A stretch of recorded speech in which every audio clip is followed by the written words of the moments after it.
মিরাজ ভাইয়ের আগমন, শুভেচ্ছায় স্বাগতম। জুয়েল ভাইয়ের, শুভেচ্ছায় স্বাগতম। মিরাজ ভাইয়ের আগমন, শুভেচ্ছায় স্বাগতম। জুয়েল ভাইয়ের আগমন, শুভেচ্ছায় স্বাগতম। ঢাকা মহানগর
বত্রিশ নম্বর ওয়ার্ড যুব দলের ما خلقه العلي العظيم صدق الله العلي العظيم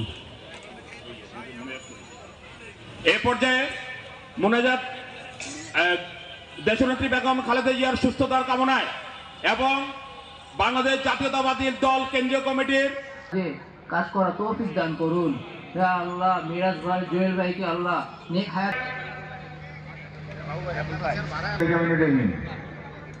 বাংলাদেশ জাতীয়তাবাদী যুবদল ঢাকা থানার ৩২ নম্বর ওয়ার্ড যুবদলের আজকের এই কর্মী সভায় আপনাদেরকে সবাইকে জানাচ্ছি। আপনারা সবাই কেমন আছেন? ইতিমধ্যে পবিত্র কোরআন তেলাওয়াত জাতীয় আমরা এখন যাব। কথা পরিষ্কার, এই তিনজনের বাইরে কোনো ব্যক্তি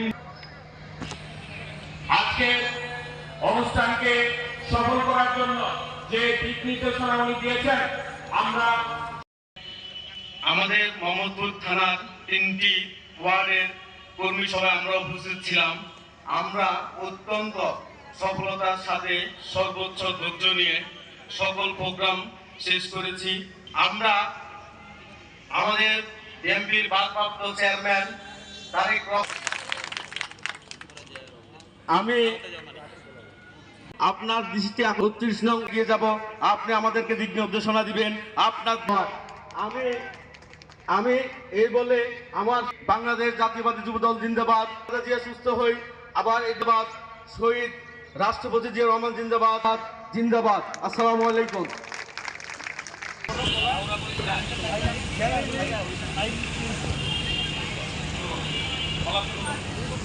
আমরা অনেক কষ্ট করছি, একসময় অনেক রিস্ক নিয়ে অনেক রাজনীতি করছি। 5ই আগস্টে জুলাই অভ্যুত্থানে আমরা মাঠে ছিলাম। সংগঠন কিভাবে শক্তিশালী বক্তব্য দিবেন আপনারা, এবং সুশৃঙ্খল দখলবাজি করতে পারে না। তারা বিএনপি লোক, বিএনপি ত্যাগী যারা, তারা দখলবাজি করতে পারে না। দখলবাজি কারা করে? যারা এই যে অনুপ্রবেশকারী, যারা হাইব্রিড, তারা দখলবাজি করে। এবং এই আওয়ামী লীগ আপনারা দেখেছেন বিভিন্ন থানায় বিভিন্ন সংগঠন, তারা এই আওয়ামী লীগ ছাত্রলীগদের দিয়ে কমিটি দিচ্ছে না? তারাই আবার এই দখলবাজি করে বিএনপি, যুবদল, ছাত্রদল, অঙ্গ সংগঠনের নাম দিচ্ছে এবং পেপার পত্রিকায় আমাদের নাম আসছে। আমরা নাকি এই যে বিএনপি নাকি দখলবাজিতে ব্যস্ত। দখলবাজিতে কারা ব্যস্ত? তারা স্কুল, তারা হাসপাতাল দখল করেছে, তারা দখলবাজিতে ব্যস্ত। বিএনপি দখলবাজিতে ব্যস্ত না। বিএনপি এই সংগঠনকে 16 বছর লালন করেছে, পালন করেছে। অসংখ্য নেতা কর্মীরা গুম হয়েছে।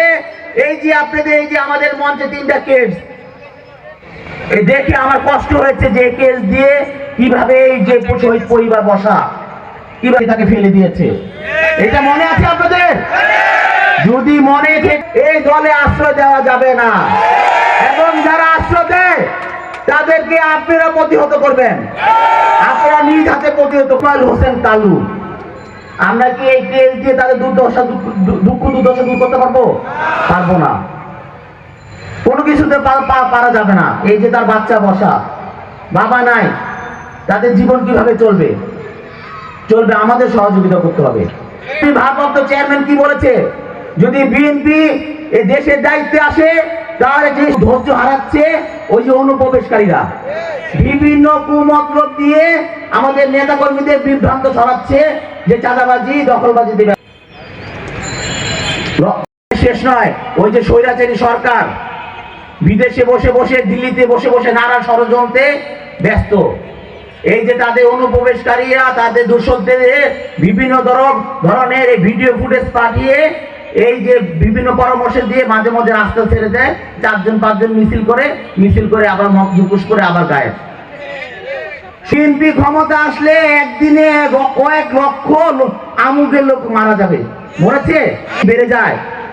যদি আপনারা বিশৃঙ্খলা করেন, দেশে সেনাবাহিনী আছে, পুলিশ বাহিনী আছে, আইন প্রশাসন সাথে ব্যবস্থা নিবে আপনাদের। আপনারা ধৈর্য ধরবেন। আমার বক্তব্য দিলাম না, আপনারা আমার পরে যে ধারাবাহিক বক্তব্য দিবেন, আপনার সংগঠন কিভাবে গতিশীল করা যায়, সংগঠনকে কিভাবে সামনে দিয়ে আগানো যায়, সেই ধরনের বক্তব্য দিবেন। এই বলে আমার বক্তব্য শেষ করলাম। ধন্যবাদ জানাই।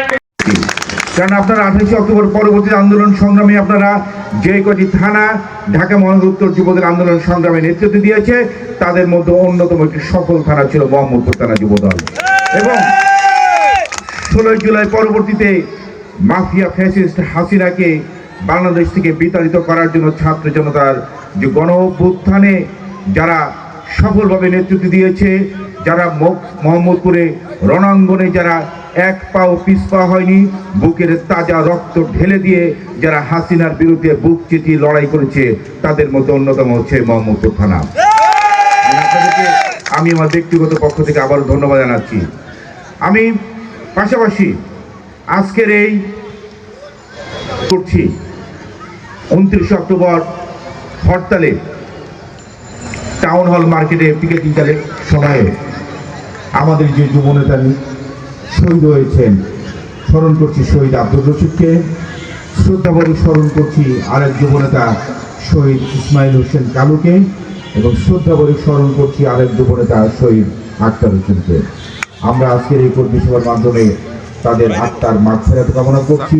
আমাদেরকে শহীদের মর্যাদা দান করেন এবং তারা যেন জান্নাতের সুউচ্চ মকামে যেন পৌঁছান। দীর্ঘ 17টি বছর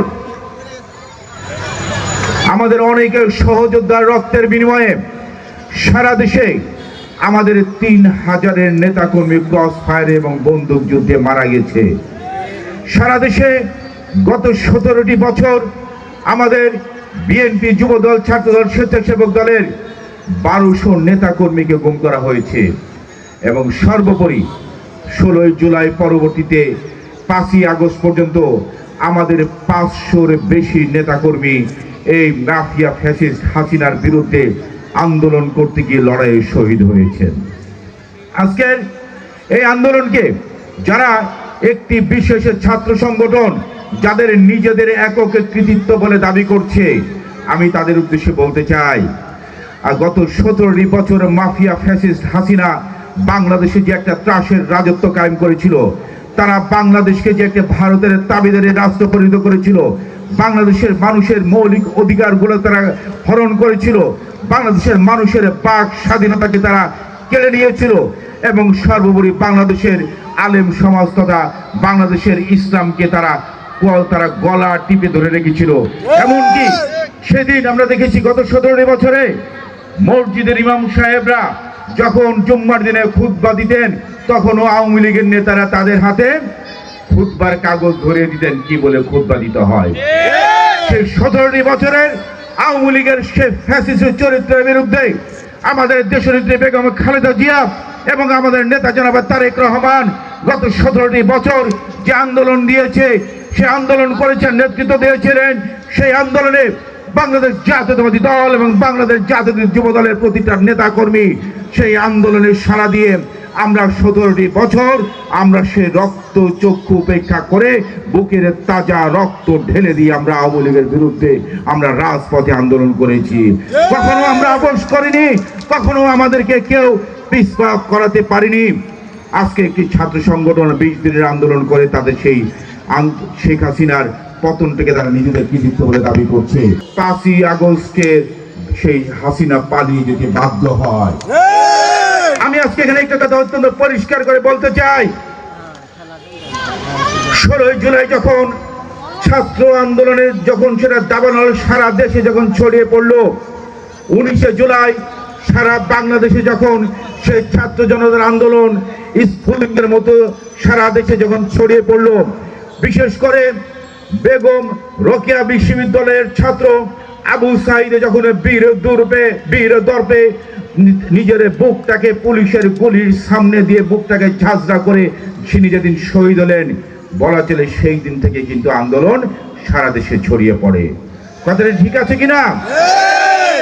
তখন কিন্তু বৈষম্য বিরোধী ছাত্র আন্দোলনের নেতারা তারা কিন্তু 9 দফা কর্মসূচি ঘোষণা করেছিল।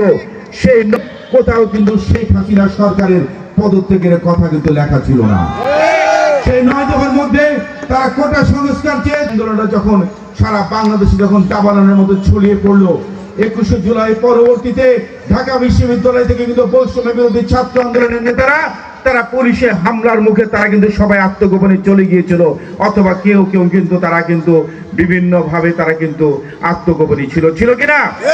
তখন মোবাইলের ইন্টারনেট শাটডাউনের মাধ্যমে সে আন্দোলনটাকে যখন শেখ হাসিনা তখন অনেকটা নিয়ন্ত্রিত করতে চেয়েছিল, পরবর্তীতে 25 জুলাইয়ের পর থেকে বেসরকারি বিশ্ববিদ্যালয়ের ছাত্র নেতাদের মাধ্যমে সে আন্দোলনটি কিন্তু আবার দাঁড়া বেঁধে ওঠে কিনা?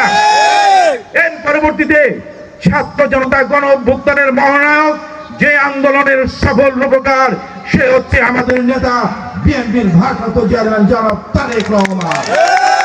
তারেক রহমানের প্রত্যক্ষ নির্দেশনায় থেকে সেটা কিন্তু ছাত্র জনতার দাবিতে 1 দফার আন্দোলনে পরিণত হয়।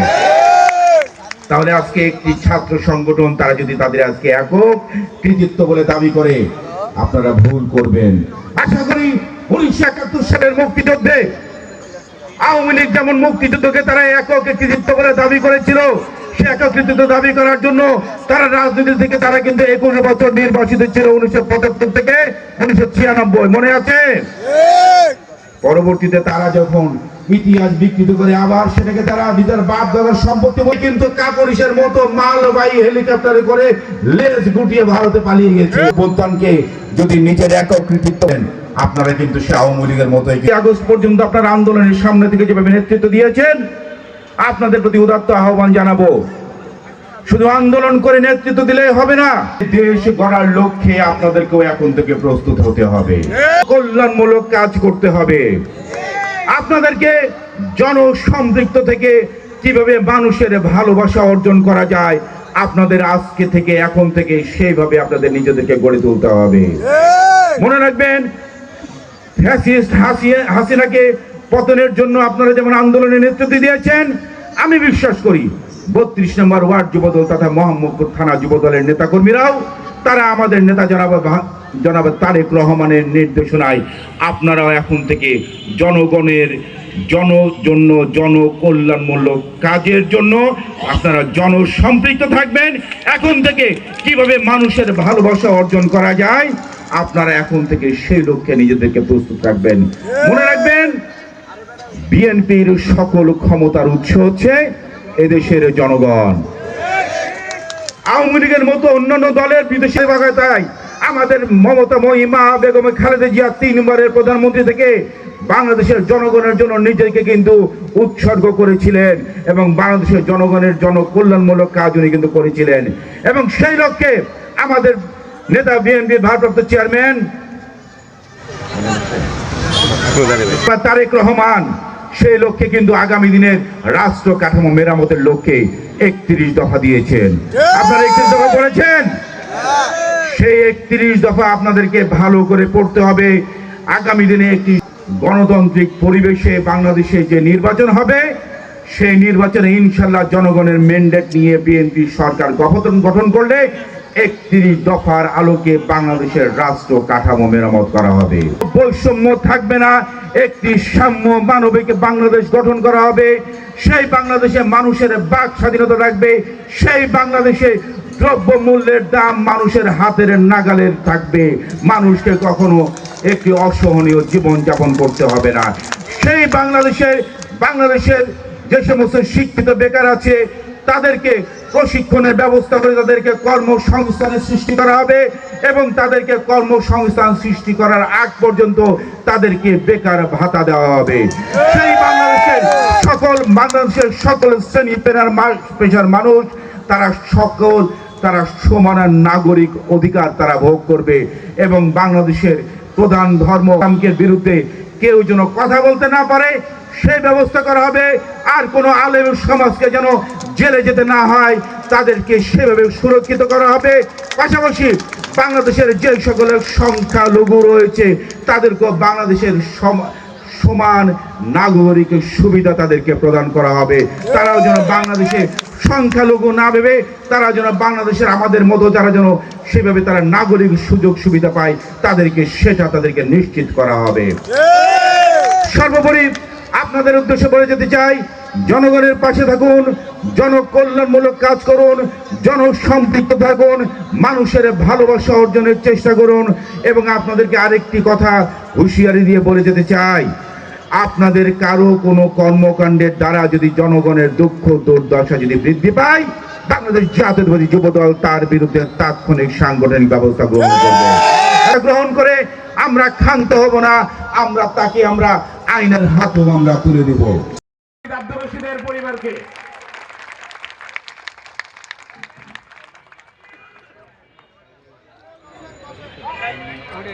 এই পর্যায়ে আসার জন্য অনুরোধ করছি শহীদ ইসমাইল হোসেন কালু তার পরিবারকে, ইসমাইল হোসেন কালুর পরিবারকে ক্রেস্ট নেওয়ার জন্য অনুরোধ করছি।